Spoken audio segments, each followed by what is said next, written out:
Bruce Springsteen once said he was looking for cold beer at a reasonable price.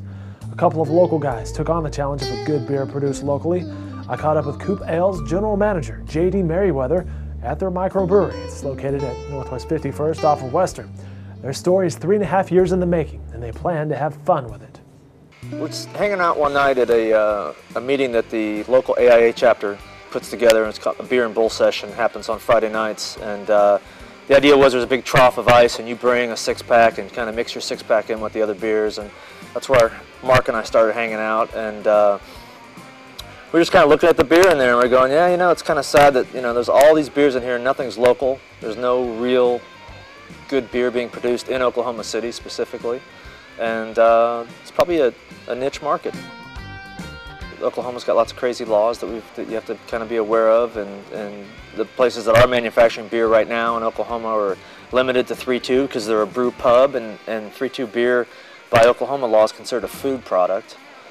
We can produce whatever we want. We're a distribution center. We're not a retailer, so we're a production brewery technically. We are a microbrewery. Coup Ale consists of 3 partners, a head brewer, and 4 investor groups. They keep it small and keep it simple. The beer goes from Coup Ale to a distributor, from there a restaurant or bar, or when package stores order and pick up bottles. Just one step between Coup Ale and the retailer. Larger beers, our Belgian beers, are like 10% alcohol. So and I'm sure we'll do barley wines in the future, which go up to 12.5%, 14%. So we're going to have fun with it. In those 3.5 years, we started formulating recipes, so we were doing a lot of small batch brewing, home brewing. So we'd brew 10 gallons at a time, and we'd actually start doing tastings with friends and getting the beer in front of people to see how well it was received. From there, we did, each of us kind of travel quite a bit for our work, so we would always stop into other breweries, do brewery tours, find beers that we like, beer styles that don't even make it to this region. There's quite a few breweries that don't distribute to Oklahoma.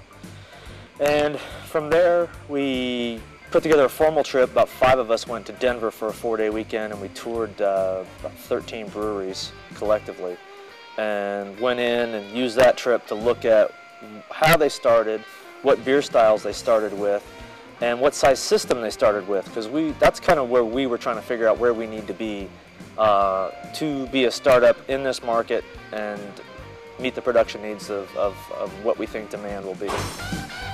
Equates to 217 gallons, so every time we brew, that's what we'll end up producing. Sometimes twice a day, sometimes 3 times a day, skip a few days in the week, it just depends. So the way we're set up back there is we've got a 7-barrel system with 7-barrel fermenters, and then we also have 15-barrel fermenters. So there are times when we'll brew 2 batches of beer and blend the 2 of them together and run them through that way. So it goes through the brew house, and then after it ferments, it goes into some holding tanks, bright tanks that are in an environmental room, and then from there we'll either keg them, bottle them, or store them, hold on to them for a while. So. Coup Ale is starting with 3 beer styles, with a 4th right behind it, 2 more in development. JD says they have 3 more they hope to finish by the end of the year. All in all, about 14 different recipes. So where can you get the beer? Coup Ale will be available March 1st in kegs, soon in local restaurants and bars. We're planning on having beer at the Lobby Bar, at Iron Star, at the Speakeasy, which will also serve as our tasting room, so you can come by on Saturdays and do a tour of the brewery, and then we'll give you a coupon to go next door and get samples, and you can do that.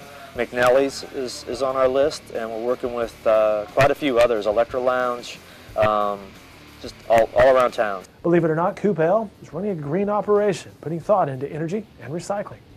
We're on OG&E's 100% wind power for sustainability, and we're buying those credits, wind credits. We're recycling our grain. We're finding local farmers that want to feed it to their animals as the spent grain comes out, and we're working on some passive solar stuff for water preheating, and in the wintertime we could use it for cooling now, the way this winter's been.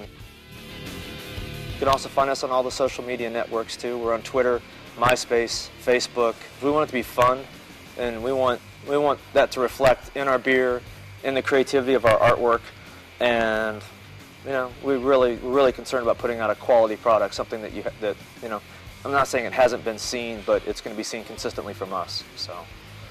For more on development around Oklahoma City, be sure to check out Steve Lackmeyer's blog at okccentral.com.